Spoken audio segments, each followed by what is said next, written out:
Réglementation des établissements de restauration et assimilés en République du Bénin. Le développement touristique est l'une des principales priorités du gouvernement, d'où la nécessité de procéder à un renforcement des capacités managériales du secteur à travers l'amélioration du cadre institutionnel et réglementaire en ce qui concerne notamment le système d'octroi des licences et le classement des entreprises touristiques. Au nombre de celles-ci se trouvent les établissements de restauration, jusqu'ici régis par un décret de 1987 qui, bien que faisant la distinction entre les établissements homologués et ceux qui ne le sont pas, manque de précision s'agissant des conditions d'accès et d'exploitation. De ce fait, en phase d'investissement, les restaurants ne sont soumis ni aux dispositions spécifiques en amont de construction, ni aux conditions techniques de sécurité et d'hygiène requises pour l'entrée en activité. C'est pourquoi le présent décret, qui découle d'une analyse minutieuse effectuée avec le concours de l'Organisation mondiale du tourisme, est plus adapté au secteur et permet de corriger les insuffisances relevées. Il offre par ailleurs l'avantage de se conformer aux dispositions communautaires de l'UEMOA ainsi qu'aux normes internationales. Ainsi, le texte organise les conditions de construction, d'extension, de transformation et d'aménagement, de même que celles d'ouverture, d'exploitation et de classement des établissements de restauration et assimilés. Sont également précisées les modalités de contrôle et les sanctions en cas de manquement aux obligations. Le ministre du Tourisme, de la Culture et des Arts et le ministre de l'Intérieur et de la Sécurité publique veilleront au respect strict du nouveau cadre réglementaire. Au titre des autres mesures normatives, il a été adopté le décret portant modification de celui relatif à la composition et au fonctionnement du comité stratégique de la commission de surveillance de la Caisse des dépôts et consignations du Bénin. Au chapitre des communications, en point 1, mission de maîtrise d'œuvre et de construction de 7 commissariats dans des communes frontalières du Bénin. Dans le but de renforcer la couverture sécuritaire sur l'ensemble du territoire national, en particulier dans certaines communes frontalières des pays limitrophes, le gouvernement a élaboré un plan de construction de commissariats de police dans 15 localités considérées comme stratégiques afin d'assurer une présence plus marquée des forces de sécurité, d'améliorer leurs conditions de travail et d'accroître leur capacité d'intervention. La première phase de ce plan concerne les 7 localités suivantes. Monsé et Kompa dans la commune de Karimama, Funungo, Gumori et Soroko dans la commune de Banikoara, puis Dassari et Gouandé dans la commune de Materi.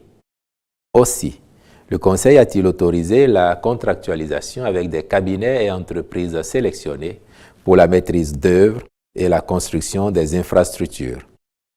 Les commissariats des autres localités que sont Tantega, Kaobagu, Orukayo, Neganzi, Sabakansi, Libusu, Tanongu et Dipoli seront pris en compte dans une phase ultérieure. Le rendement de l'émission conclut le 6 février 2024 fait du Bénin le 3e meilleur crédit d'Afrique en dollars US derrière le Maroc et l'Afrique du Sud. Il s'agit de la première émission de l'histoire du Bénin sur le segment en dollars du marché obligataire international pour un montant de 750 millions de dollars avec une échéance finale en 2038. Cette opération marque une nouvelle étape dans la stratégie de financement du Bénin, contribuant à l'élargissement de la base investisseur du pays. Les fonds mobilisés serviront au financement du projet à fort impact de développement du programme d'action du gouvernement, entré dans sa 2e phase depuis 2021. Cette opération inédite pour le Bénin fait suite à 3 jours de marketing à Londres et à New York entre le 1er et le 5 février 2024, pendant lesquels une délégation de la République du Bénin a pu rencontrer plus de 150 investisseurs internationaux. Le fort intérêt suscité par cette opération inaugurale en dollars s'est traduit par une demande considérable avec la participation de plus de 200 investisseurs internationaux. Grâce à cette opportunité en dollars, plusieurs dizaines d'investisseurs américains participent à une émission internationale béninoise pour la première fois. Le livre d'ordre a atteint un pic de 5 milliards de dollars dans la journée, soit une souscription 10 fois supérieure au montant initialement annoncé au marché. Il s'agit du plus fort taux de souscription jamais atteint par le Bénin sur les marchés internationaux de capitaux. L'intérêt manifesté par les investisseurs a permis de compresser le rendement à l'émission de 50 points de base au cours de la journée d'émission. Les autorités se félicitent de la grande qualité du livre d'ordre où les plus grands gestionnaires d'actifs du monde sont représentés. Les fonds mobilisés permettent au Bénin de couvrir une grande partie du besoin de financement pour l'année 2024 tout en préservant la qualité du portefeuille de cette publique du Bénin. Le nouvel instrument d'une maturité longue de 14 ans affiche un coupon en dollars de 7,96% correspondant à un coupon équivalent euro de 6,50% à la date de l'émission. Conseil des ministres, mercredi 31 janvier, le gouvernement béninois a décidé de la création de 4 agences. Elles vont s'occuper de la sauvegarde de la culture et des aires socioculturelles du Bénin. Il s'agit des agences de sauvegarde de la culture, des aires socioculturelles Adjatado, Yoruba, Grand Bogou et des montagnes.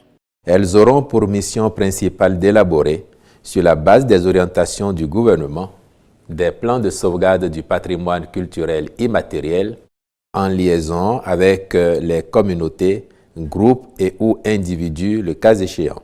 Lors de la conférence de presse mardi, le ministre de la Culture Jean-Michel Abimbola est revenu sur la mission de ces agences. La mission principale, c'est d'élaborer des plans de sauvegarde du patrimoine culturel immatériel. Donc je dis bien, élaborer des plans de sauvegarde du patrimoine culturel immatériel et assurer leur mise en œuvre dans la perspective d'améliorer leur contribution au développement socio-économique du pays. Les agences auront compétence pour s'occuper également de langues comme vecteur d'expression et de transmission, ainsi que les espaces, artefacts et objets associés. Les agences auront également comme champ de compétences les arts de spectacle. Donc partout, vous savez que les danses par exemple et les chants, vous avez des types de danses et de chants qui se perdent. On a un patrimoine important, mais il y a d'autres types de danses dans nos villages qui se perdent, ou c'est seulement les anciens qui continuent peut-être de pratiquer ça ou de s'en souvenir.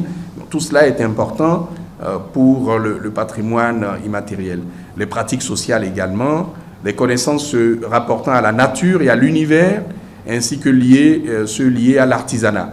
Donc tout cela fait partie du champ de compétences des agences. Ces agences peuvent être alimentées, disons en termes d'idées, par qui? Évidemment par le gouvernement qui va donner des orientations, mais également par toutes les communautés, par les groupes, les individus, par la presse spécialisée ou pas, par les agences elles-mêmes.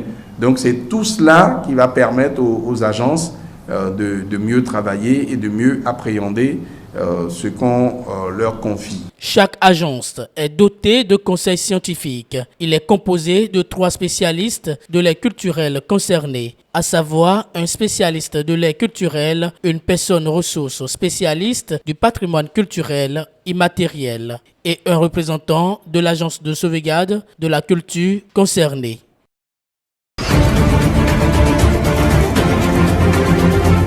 Selon moi, je ne peux pas passer une journée sans le téléphone portable parce que c'est un outil indispensable qui fait partie du quotidien. Moi, par exemple, je prends le téléphone portable pour travailler parce que je suis web entrepreneur.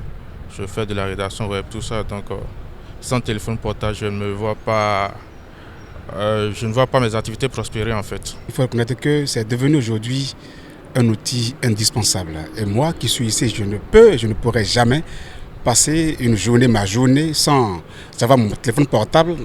Il s'agit bien sûr de mon Android, parce que c'est devenu mon outil indispensable. Vu que je suis journaliste, il va falloir que j'utilise ce portable à bon escient. Mais aujourd'hui, on constate que d'autres utilisent ces portables, ces outils à d'autres fins. Donc moi, je crois que, vu l'ère actuelle, on ne peut pas vivre sans le téléphone portable. C'est pas possible. C'est pas possible de rester même 5 minutes sans avoir son téléphone à côté. Pourquoi? Parce que sans le téléphone aujourd'hui, tu ne peux rien. Rien. Donc pour moi, c'est impossible. Le téléphone portable occupe une place très très importante, pour ne pas dire une place cruciale. Parce que, bon, à l'ère moderne aujourd'hui, par exemple, nous sommes à l'ère du numérique. Donc le téléphone portable, ça fait partie des outils indispensables. Vous voyez, on ne peut pas tout le temps trimballer l'ordinateur. Donc avec le téléphone portable, il y a des tâches qu'on peut faire facilement en se déplaçant. À l'ère de la modernisation aujourd'hui, je crois que personne ne peut vivre sans un téléphone portable. Même quand on rentre dans les milieux reculés aujourd'hui, même la vieille qui est à la maison réclame aussi avoir un téléphone portable. Parce que déjà à la maison, tu as ton enfant qui est sorti depuis le matin, il faut se demander mais où est-ce qu'il est parti? Secondo, quand vous avez un portable Android, on peut communiquer en visuel avec celui qui est de l'autre côté, celui qui est à l'extérieur, hors du territoire national du Bénin. Et aujourd'hui, vous voyez, on ne peut pas décrire, on ne peut pas dire l'importance qu'occupe la place de téléphone aujourd'hui dans le monde entier. Dans l'ère actuelle, je crois que c'est devenu un outil indispensable. Je n'ai pas les mots pour le définir, mais le portable aujourd'hui, ça joue beaucoup de rôles dans la maison, dans le foyer, dans l'administration, dans les lieux de service et pourquoi pas même surtout dans le secteur éducatif. La valeur d'un téléphone est énorme, qu'on ne peut le définir. Je prends un exemple par hasard. Aujourd'hui, par exemple, nous n'avons pas de... Par exemple, sans le téléphone, tu ne peux rien en fait. Sans le téléphone, tu ne peux pas avoir de job, tu ne peux pas manger, tu ne peux rien faire, tu ne peux même pas respirer sans le téléphone. Grâce à ton téléphone, tu peux trouver du travail.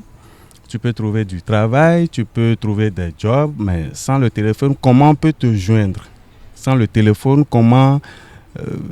tu ne peux pas, on ne peut pas. Moi qui suis ici par exemple, je ne peux pas rester 1 minute sans mon téléphone. Sans le téléphone portable une journée, je vois que dans le monde actuel, dans le monde d'aujourd'hui, personne ne peut ignorer son portable parce que c'est le seul chemin praticable pour tout un chacun de nous. Par exemple, même en sortant de chez toi et tu oublies ton téléphone à la maison, 30 minutes après, je vois que partout où tu passeras là, tu ne seras pas en paix. Tu vas toujours penser, quelqu'un m'a appelé ou bien j'ai reçu certains messages ou pas. Donc tu auras toujours envie de t'approcher de ton téléphone. Donc c'est pour cela que c'est vraiment indispensable au jour d'aujourd'hui.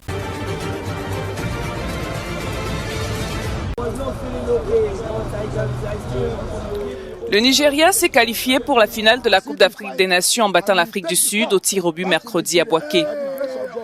Le coach des Super Eagles a salué la qualité de l'adversaire du jour. Vous avez vu? Les joueurs sont heureux. Ils méritent de gagner. Nous le méritons. Le peuple nigérian le mérite. Les Super Eagles le méritent. C'est une très belle victoire contre une très bonne équipe. C'est vrai. L'équipe, j'ai dit hier ici que cette équipe, je ne sais pas si c'est vrai ou faux, mais la meilleure organisation appartient à cette équipe, à mon avis. Et je pense que cette équipe, comme je m'y attendais, a été difficile à battre.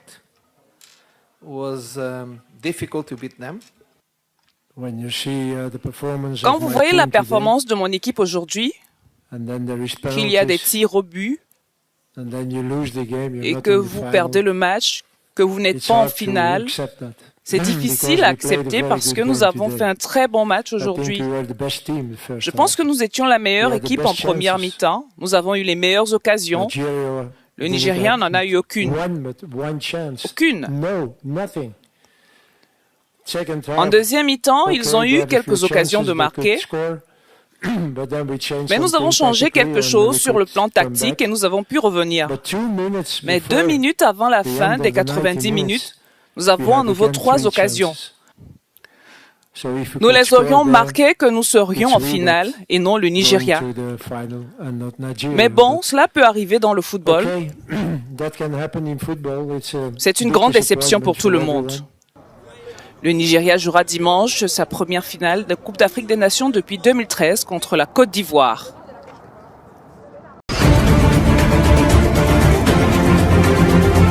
Ce qui se passe actuellement en Côte d'Ivoire peut être considéré comme un miracle. C'est le miracle ivoirien. Les éléphants de Côte d'Ivoire ce soir viennent de valider leur ticket pour la grande finale de la Coupe d'Afrique des Nations. Un but de Sébastien Haller qui propulse les gamins, les hommes d'Emersfaye en finale. Dimanche 11 février 2024, la Côte d'Ivoire sera confrontée au Nigeria. Eh bien, c'est la joie ici à Abidjan. Remarquez-le, les Ivoiriens sont très heureux. N'est-ce pas, les gars?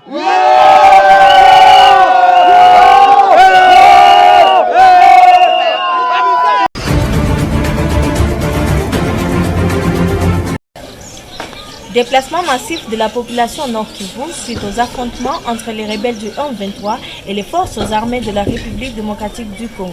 Ces affrontements ont occasionné un déplacement massif des communautés au nord-Kivu en raison des attaques des rebelles du 1-23 contre 4 grandes agglomérations durant 3 jours de suite, dimanche, lundi et ce mardi. Ces agglomérations attaquées sont Chacha, Karouba, Boremana et Kiroche en territoire de Massissi. Ces rebelles ont également fermé la route qui relie la ville de Goma à la province du Sud Kivu via Minova. Pendant que nous vous rendons cette information, on nous signale ce matin que 2 bombes larguées par les rebelles du 1-23 ont fait plusieurs blessés à Goma, précisément à Mouni. Les autorités militaires du Nord Kivu promettent de chasser l'ennemi de sa provenance.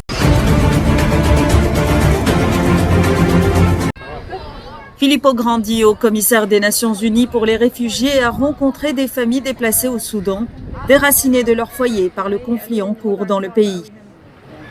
Beaucoup vivent dans des camps de personnes déplacées à travers le pays et ont besoin d'une assistance et d'une protection vitale.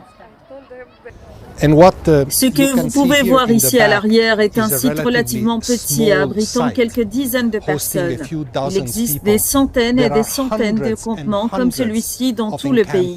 De nombreuses personnes déplacées vivent chez des parents ou des amis dans des logements surpeuplés. 10 mois après le début du conflit au Soudan, près de 8 millions de personnes ont été déplacées à la fois dans le pays et au-delà des frontières vers les pays voisins. Grandi a appelé les belligérants à un cessez-le-feu immédiat et à un soutien supplémentaire de la communauté internationale. Il est important de réitérer notre appel en particulier aux chefs militaires ici au Soudan. Ils doivent reprendre les pourparlers de paix. Ils doivent revenir sur une voie de paix significative, en commençant au moins par un cessez-le-feu pour que les gens puissent rentrer chez eux. Il y a des millions de personnes ici qui ont été déplacées. En attendant, il est crucial de fournir une assistance de base à toutes les personnes touchées, aux réfugiés, aux déplacés et à ceux qui les accueillent, qui ont souvent très peu de ressources, et de travailler avec les autorités locales et les autorités fédérales pour soutenir ces personnes. L'Agence des Nations Unies pour les réfugiés a déclaré qu'elle avait besoin de 1,4 milliard de dollars supplémentaires pour venir en aide à près de 2,7 millions de personnes au Soudan.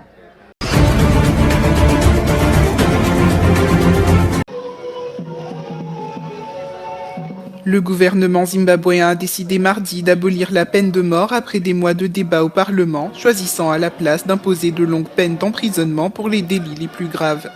Le gouvernement d'Emerson Mnangagwa a adopté ce projet de loi déposé l'année dernière à l'Assemblée nationale et visant à abolir la peine de mort, héritage de la colonisation britannique. Dans un communiqué officiel, le cabinet zimbabwéen a souligné la nécessité de maintenir un système pénal juste et équilibré où les circonstances aggravantes peuvent entraîner des peines d'emprisonnement à perpétuité. La dernière exécution au Zimbabwe remonte à 2005, marquant ainsi une décennie et demie depuis que le pays a renoncé à cette pratique controversée. Le président Emmerson Mnangagwa, lui-même ancien condamné à mort lors de la lutte pour l'indépendance contre la domination britannique, a joué un rôle central dans cette décision historique.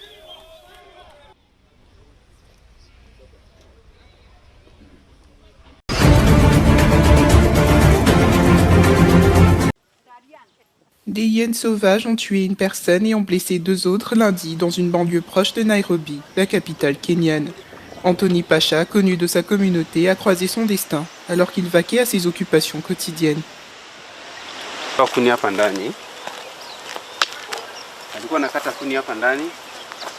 L'hyène l'a attaqué et l'a chassé de la forêt. Il a couru de ce côté et ils l'ont attaqué ici.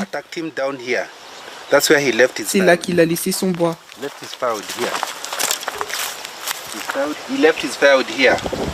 Ensuite, elles l'ont traîné dans la rivière, elles l'ont traîné dans ce ruisseau. Et elles l'ont achevé, ici.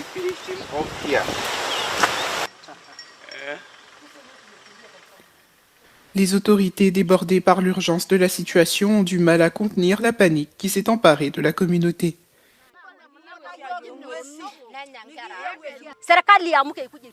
Le gouvernement devrait nous aider. Nous voulons que cette famille reçoive de l'aide. Tout a été tué dans cette ferme. Les vaches ont été tuées, les chèvres et maintenant les gens. Nous n'avons retrouvé aucune partie des personnes décédées. Nous n'avons reçu aucune aide. Les 2 autres victimes blessées ont été admises à l'hôpital. Les autorités ne nous ont offert aucune aide. Combien de temps devons-nous souffrir ? Située aux portes du parc national de Nairobi, cette banlieue semble désormais être une frontière entre la civilisation et le règne animal.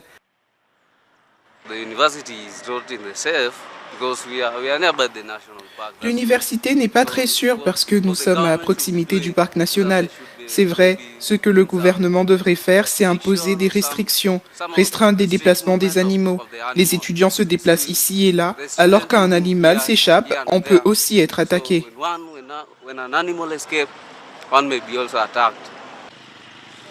Les hyènes s'attaquent rarement aux humains, mais cet incident a semé la panique parmi les habitants vivant à la frontière sud du parc national de Nairobi.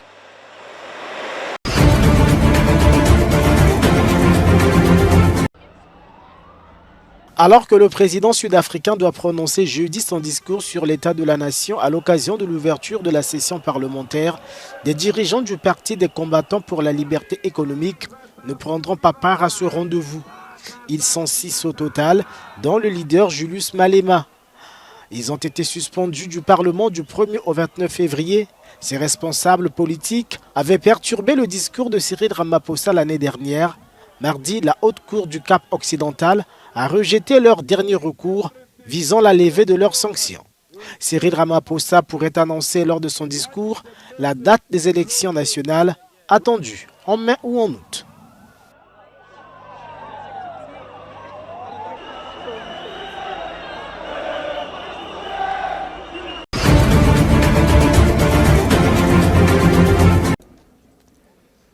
Rassi Erasmus est de retour à la tête des Springboks. Ce nouveau contrat lui permettra de mener l'équipe sud-africaine de rugby à la Coupe du Monde de rugby, c'est-à-dire en Australie en 2027. L'Afrique du Sud a confirmé mardi qu'il avait été engagé pour 4 ans suite au départ de Jacques Nienaber. Erasmus était l'entraîneur principal des Boks lorsqu'ils ont soulevé le trophée de la Coupe du Monde en 2019. Il était également directeur du rugby lorsque l'équipe a remporté son 4e titre historique lors du mondial en France en octobre dernier. Il se dit honoré d'entraîner à nouveau les Springboks et que la principale différence avec les 4 dernières années est qu'il sera plus actif lors des séances sur le terrain. Erasmus est actuellement à l'hôpital où il se remet de brûlures chimiques subies lors de ce qui a été décrit comme un accident bizarre. Dans le cadre du remaniement de l'équipe d'entraîneurs, l'ancien talonneur irlandais Jerry Flannery a été ajouté à l'équipe technique en tant qu'entraîneur de la défense. Les Boks devraient disputer leur premier test de l'année contre l'Irlande. Ce sera le 6 juillet prochain.